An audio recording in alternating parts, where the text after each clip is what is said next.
It started with an unassuming envelope, plain, white, and nondescript. Yet inside lay a lethal secret.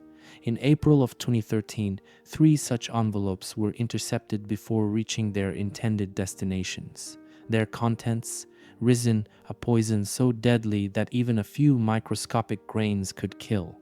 The intended recipients were among the most powerful figures in the country: President Barack Obama, Mississippi Senator Roger Wicker, and a local judge in Mississippi. Each letter carried the same chilling phrase: "I am KC and I approve this message." What at first seemed like a random act of terror quickly turned into a baffling puzzle, a message that spoke of something deeply personal yet horrifyingly dangerous. The discovery of the ricin-laced letters sparked immediate panic. Ricin, extracted from the humble castor bean, is one of the deadliest substances known to man, a toxin so potent that just a pinhead-sized amount can kill within days. With the president and other high-profile targets in danger, the situation became a national emergency. Fearing the beginning of a bioterrorism campaign, federal agencies launched a frantic manhunt. Every second counted. If even one letter slipped through the net, the consequences could be catastrophic. As the nation held its breath, investigators knew they were racing against an invisible clock. The stakes couldn't have been higher, and the pressure to find the sender grew unbearable. Amid the frenzy, a critical clue emerged. The postmarks on the ricin-laced letters pointed investigators to Tupelo, Mississippi, a small city best known as the birthplace of Elvis Presley. It was an unusual lead, but the tagline in the letters, "I am KC and I approve this message," offered a tantalizing hint. Soon, the focus narrowed to a man whose initials matched those haunting words: Paul Kevin Curtis. A local Elvis Presley impersonator with a flair for dramatic online rants, Curtis was a well-known figure in the area. His eccentric posts about government conspiracies and corruption often ended with the very same phrase found in the letters. It seemed too coincidental to ignore. Could this Tupelo entertainer have orchestrated such a chilling crime? Paul Kevin Curtis was a man who thrived on attention. With his charismatic stage presence as an Elvis Presley impersonator and a penchant for fiery online rants, he had become a local figure known for his eccentric personality. His outspoken views on government corruption and conspiracies often raised eyebrows, but one detail stood out above all. Curtis frequently ended his posts with the ominous phrase, "I am KC and I approve this message."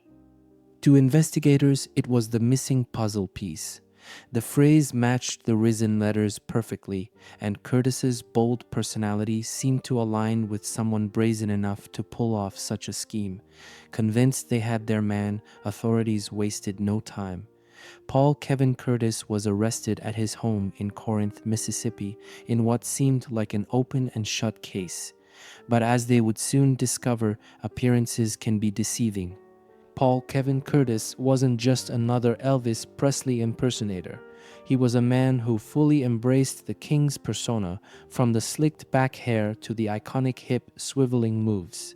For years, he dazzled small-town crowds at local bars, weddings, and charity events, cultivating a colorful persona that made him a local celebrity. But offstage, Curtis was a far cry from the glitzy entertainer. Beneath the rhinestone jumpsuits and confident smile lay a man with deep grievances. Curtis often claimed he was a victim of government corruption, alleging that powerful figures had conspired to silence him. His tirades against injustice played out in long, impassioned Facebook posts and local conversations, earning him a reputation as a fiery conspiracy theorist. To some, he was just eccentric. To others, his passion bordered on obsession. These grudges, coupled with his dramatic personality, made Curtis an easy suspect in the Ricin case. He had the tagline, he had the motive, or so it seemed. But was this oddball performer really capable of creating and mailing deadly poison? The question lingered as Curtis's friends and fans grappled with the possibility that the king of Tupelo's stages had turned into a stage for something far more sinister. At first, Paul Kevin Curtis's arrest seemed like the breakthrough authorities needed.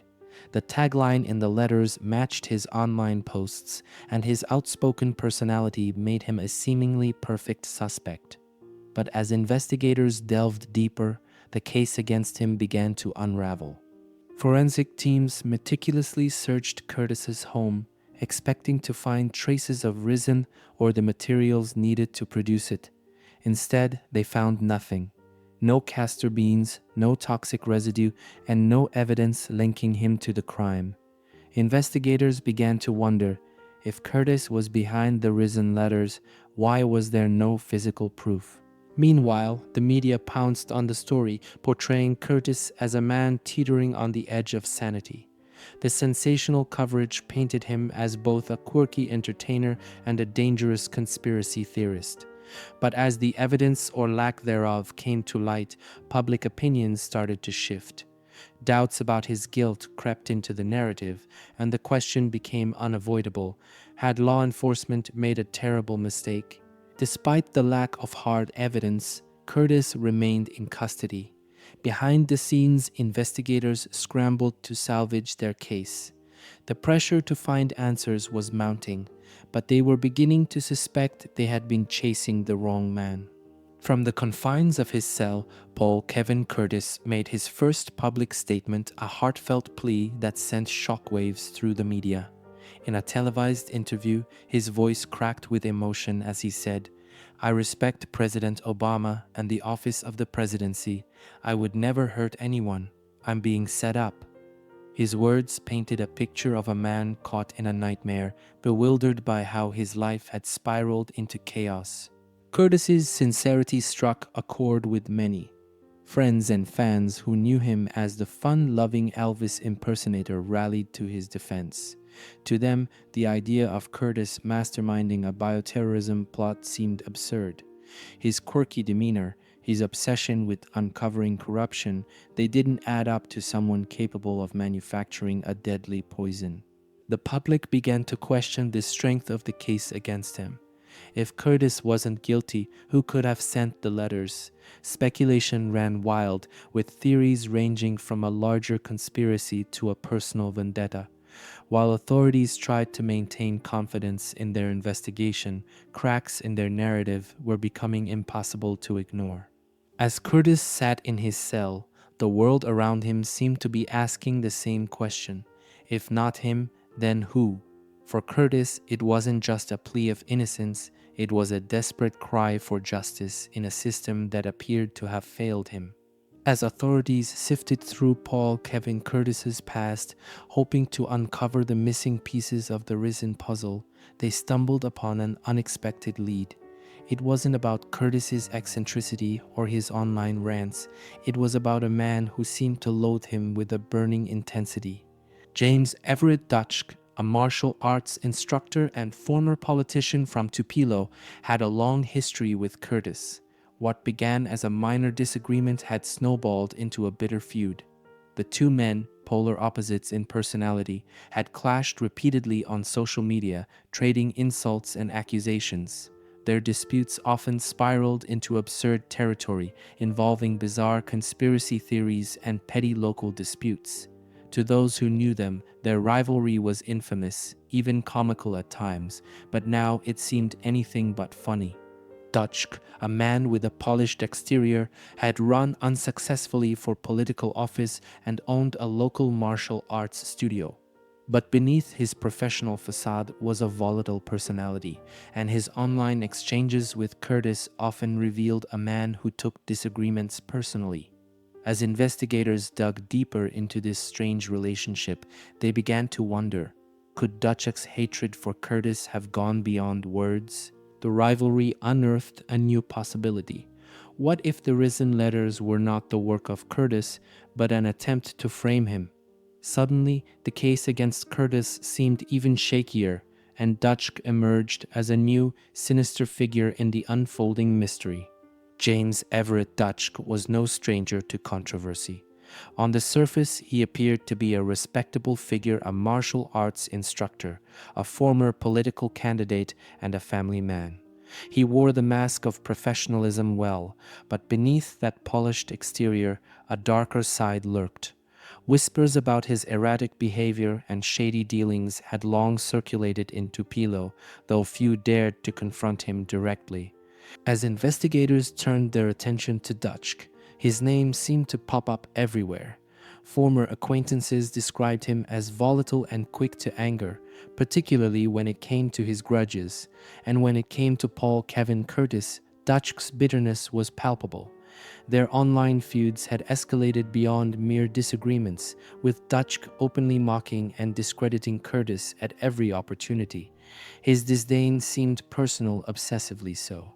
But what truly caught investigators' attention were Dutschke's recent actions. He had publicly criticized Curtis and even hinted at his supposed instability, as if planting seeds of doubt long before the Ricin letters appeared. The question investigators couldn't ignore was chilling. Had Dutschke orchestrated the entire plot to frame Curtis, turning an already strange rivalry into a deadly game of misdirection? With this new lead, the focus of the investigation shifted dramatically. Dutschke, once a man in the shadows, now stood at the center of a case that had captivated the nation. And as authorities began digging into his life, they uncovered details that would shatter his carefully crafted image. The investigation took a decisive turn when authorities executed a search warrant at James Everett Dutschke's former martial arts studio. What they found was chilling. Traces of Ricin were discovered, hidden in the shadows of the seemingly innocent space. But that was just the beginning. Further searches uncovered a treasure trove of incriminating evidence. Castor beans, the raw material needed to create Ricin, were found stashed away. Even more damning were handwritten notes and recipes for producing the deadly poison. These weren't the actions of an amateur. They pointed to someone who had planned every step with precision.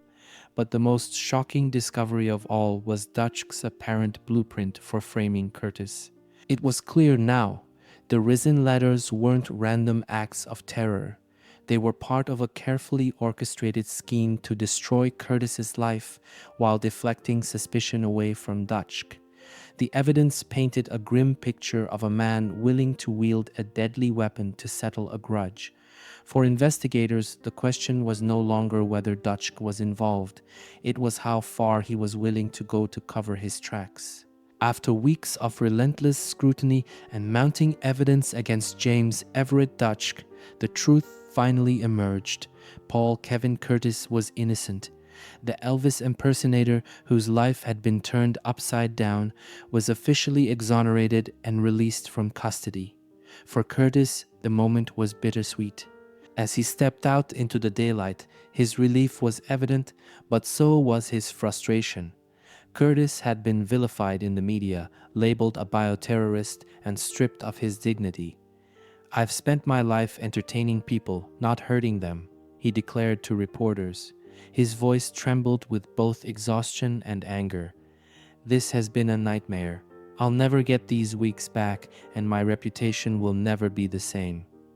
Meanwhile, the spotlight shifted to James Everett Dutschke. With the evidence piling up against him, the narrative began to change. Dutschke was no longer a rival caught in the drama. He was now the prime suspect in a plot to frame Curtis. Public sympathy for Curtis grew, as did the outrage over how a petty feud could spiral into such a dangerous and destructive crime. Though Curtis was cleared of all charges, the damage was done. For him, this wasn't just a victory, it was the beginning of a long road to rebuild his life. And as all eyes turned to Dutschke, the question loomed, would justice finally be served? As investigators pieced together the puzzle, the motive behind James Everett Dutschke's actions came into focus. It wasn't money, ideology, or some grand political statement. It was something far smaller and far darker, a petty, deeply personal vendetta. For years, Dutschke had harbored resentment toward Paul Kevin Curtis.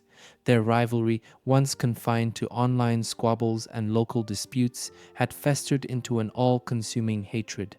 Dutschke viewed Curtis not only as an enemy, but as a man unworthy of the attention and fame he had garnered as an Elvis impersonator.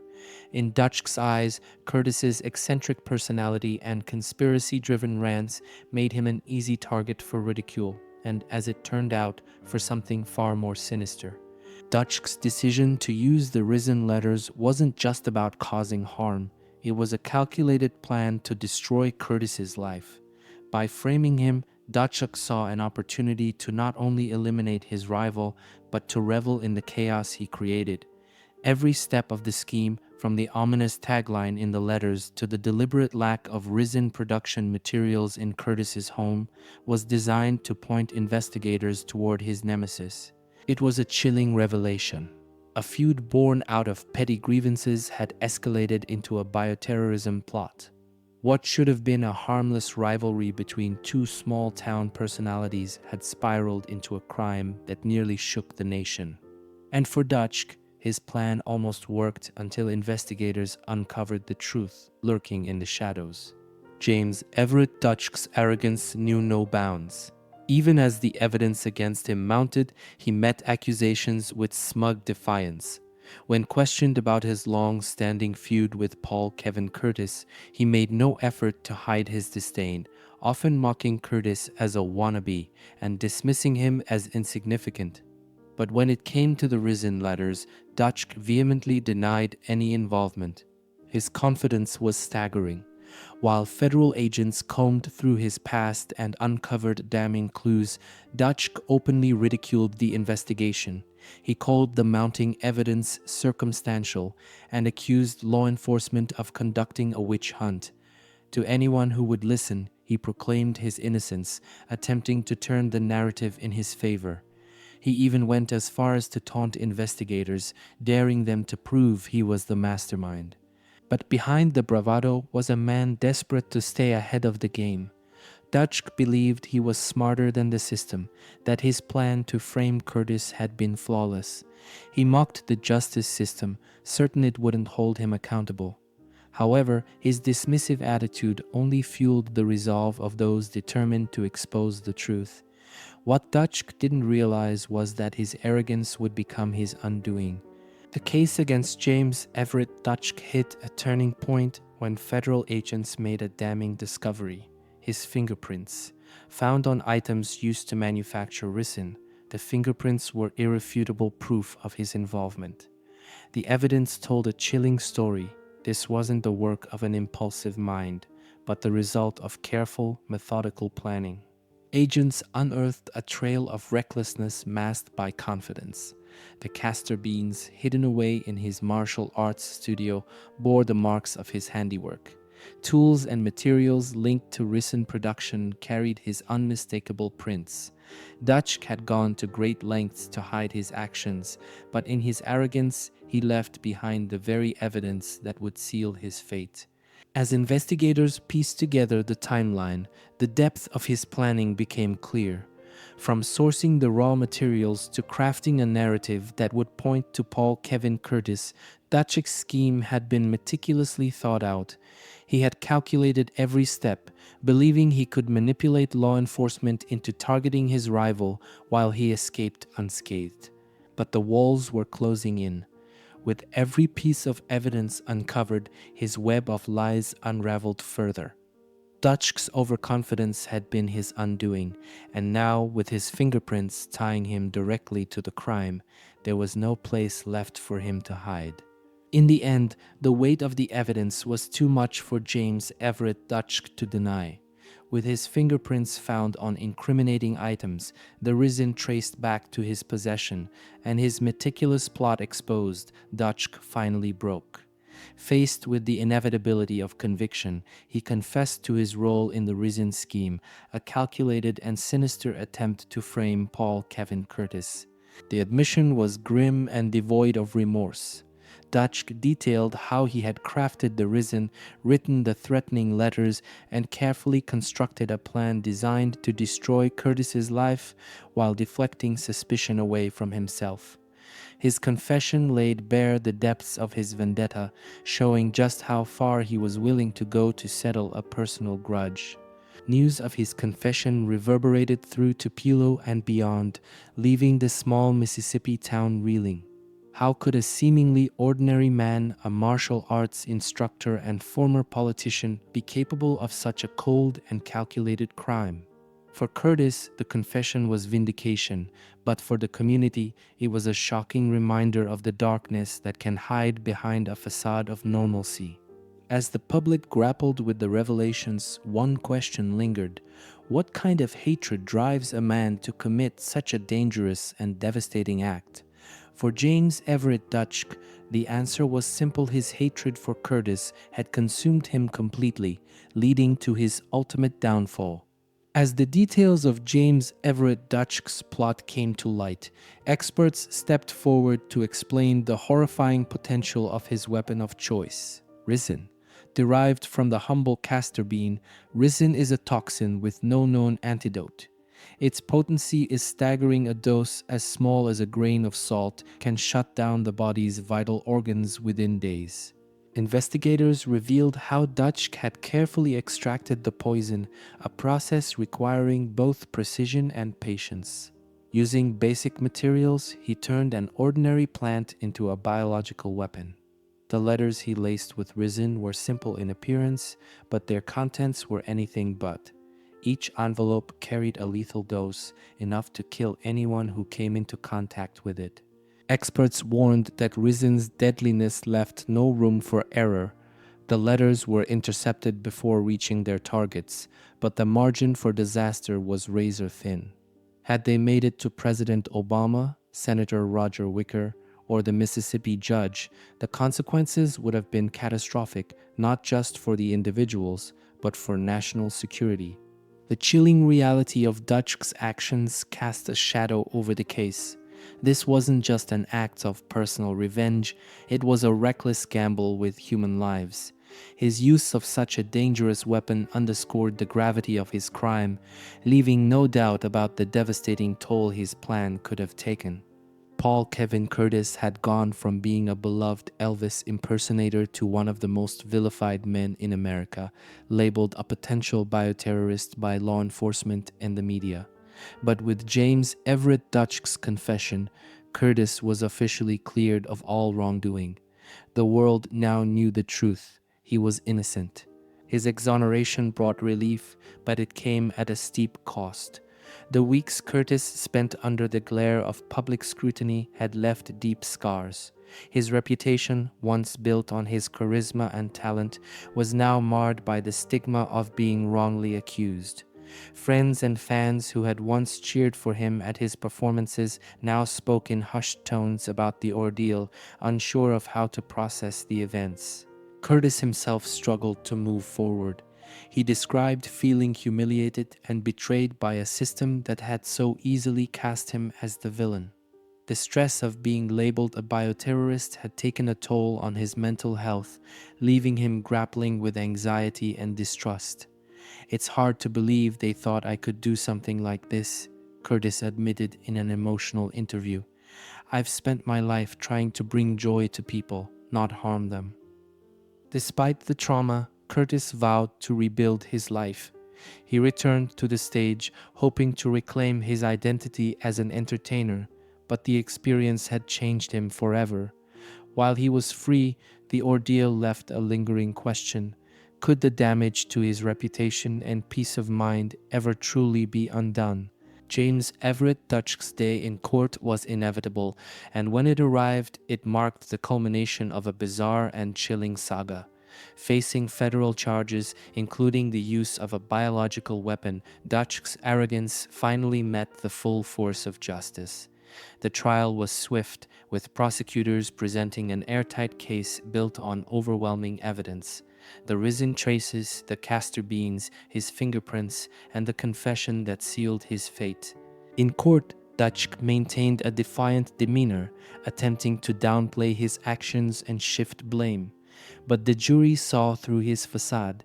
The evidence spoke louder than his words, painting a picture of a man consumed by hatred and willing to risk countless lives to settle a personal vendetta. The verdict was clear: guilty on all counts.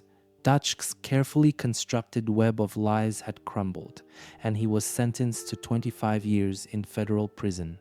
For many, the sentence brought a sense of closure, ensuring that the man who had orchestrated such a reckless and dangerous crime would no longer pose a threat.